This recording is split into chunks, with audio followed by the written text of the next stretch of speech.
घरवाली। लालच किस हद तक आदमी पर हावी होता है, आइए देखते हैं।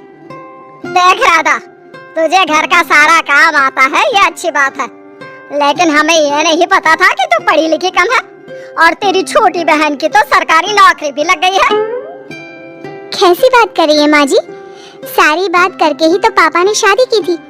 अब जब छोटी की सरकारी नौकरी लग गई है तो आप लोग ऐसी बात कर रहे हैं। ज्यादा बात मत करियो।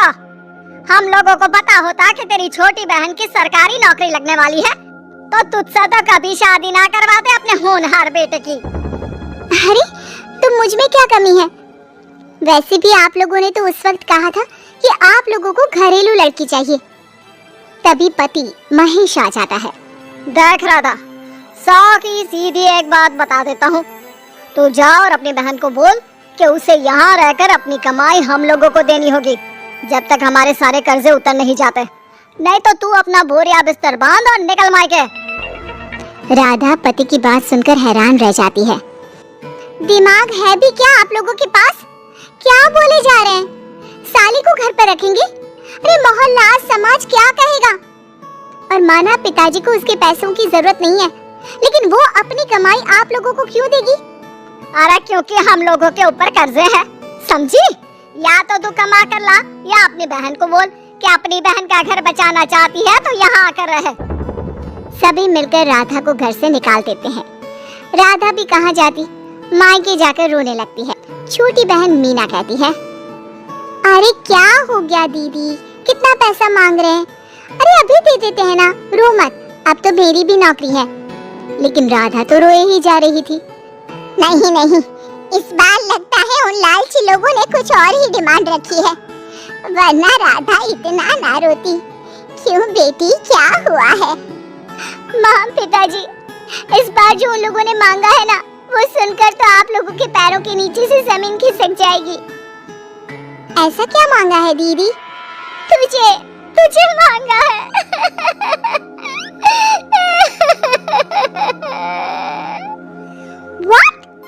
What nonsense? दीदी क्या बोल रही हो, समझ रही हो?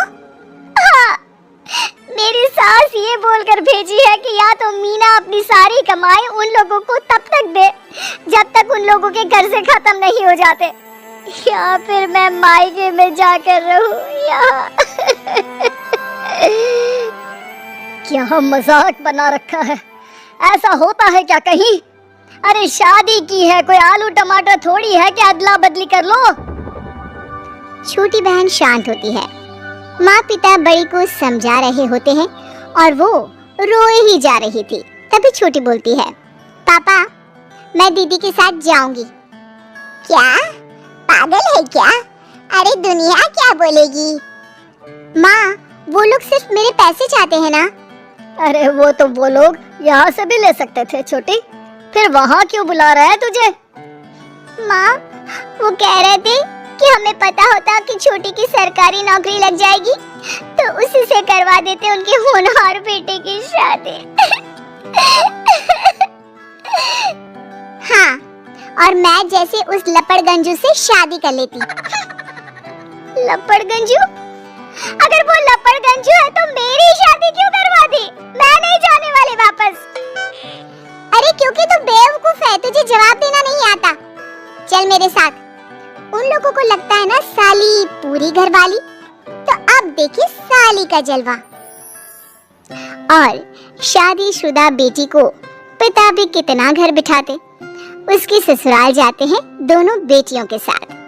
आइए आइए, ले आए अपनी कमाओ बेटी, ये अच्छा किया। समझदार आदमी की पहचान यही तो होती है। मुझसे बात करिए ना, मैं रहने आ रही हूँ इस घर में, तो मेरी कुछ शर्तें रहेंगी। अरे वाह जी वाह, बहन के ससुराल में भी शर्तें? अरे और क्या, आप लोगों को मेरे पैसे चाहिए, दीदी घर का काम करेगी, इतना सब मिल रहा है। वैसे आप तो जानती है बाजार में बिना शर्तों के तो एक पॉलिसी भी नहीं मिलती है। बात तो ये सही बोल रही है, सरकारी नौकरी वाली लड़कियां ऐसा नहीं मिलती। हाँ हाँ ठीक है। अच्छा बोलो छोटी बहू, क्या शर्तें हैं तुम्हारी? मैं कोई काम नहीं करूंगी। कैसी बात कर रही हो छोटी बहू, तुम नौकरी करोगी? अरे लाखों कमाओगी कि घर का काम करोगी? घर के कामों के लिए है ना ये बड़ी। दूसरी शर्त, मुझसे कोई बदतमीजी से या ऊंची आवाज में बात नहीं करेगा। अरे कैसे बात कर रही हो तुम तो ख्वाबों की रानी हो। शट अप जीजाजी, साली से मजाक करना अलग बात है, लेकिन याद रहे साली बहन होती है बीवी की, और बीवी की बहन यानी आपकी बहन। माँ ये क्या बोल रही है? बहन। अरे ना बेटा, मैं हूँ ना, बात करती हूँ ना, रो मत बच्चा, रो मत। खैर, पिता दोनों बेटियों को छोड़कर चले जाते हैं। अगली सुबह।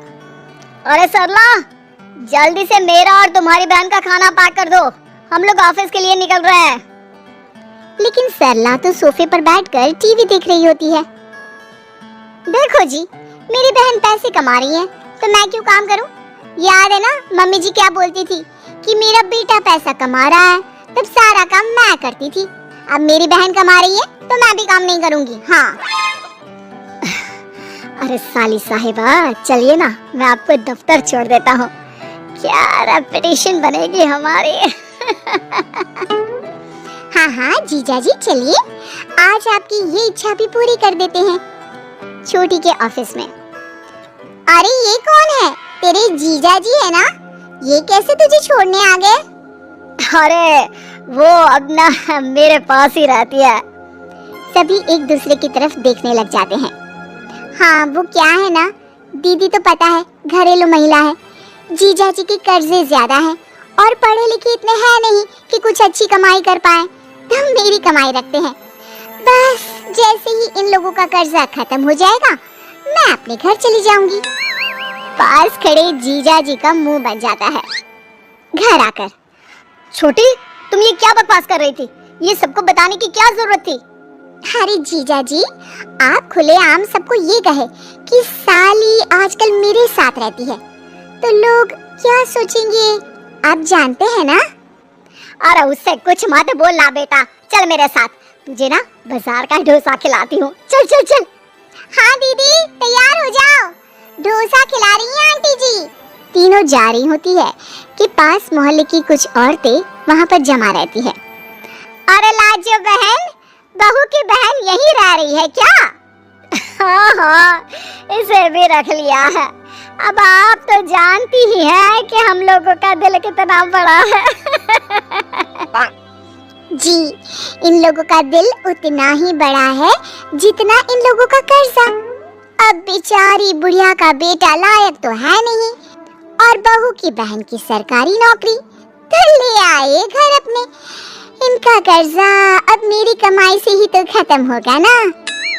सबके सामने सास की भी बेइज्जती हो जाती है। घर आकर सास और बेटा दोनों छोटी पर बरस पड़ते हैं। बस, मैंने कहा था मुझ पर कोई नहीं चिल्लाएगा, मैं जा रही हूँ अब। अरे लेकिन, अरे जाने देना माँ, मुझे एक बात समझ में आ गई है, अगर हमें खुद पर विश्वास हो तो अपनी समस्याओं को हम खुद सुलझा सकते हैं।